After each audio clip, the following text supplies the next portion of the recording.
Hello దోస్తులు, welcome to జయశ్రీతాస్ village kitchen. ఇవాళ మన ఊరి వంట టమోటో కారం ఇడ్లీలోకి ఎలా చేస్తామో చూసేద్దాం రండి.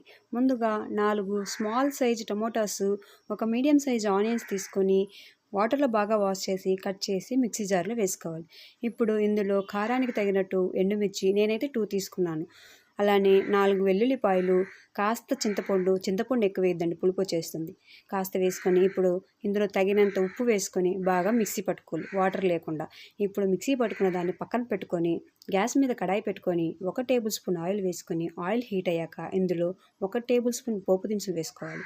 పోపు దినుసులు చిటపట వేగాక 2 రెమ్మలు కరివేపాకు వేసుకొని ముందుగా పేస్ట్ చేసి పెట్టుకున్న టమోటాని ఇందులో వేసి కొన్ని వాటర్ వేసుకొని బాగా ఉడకనియాలి. ఒక తెల్లు వచ్చాక కాసేపు ఉడకనించి గ్యాస్ ఆపేయాలి. మన వేడి వేడి టమోటో కారం రెడీ అయిపోయింది. సో ప్లీజ్ ఫ్రెండ్స్, మీకు కనుక మా విలేజ్ వంటలు నచ్చినట్లయితే సబ్స్క్రైబ్ చేసుకోండి, కామెంట్ చేయండి, లైక్ చేయండి.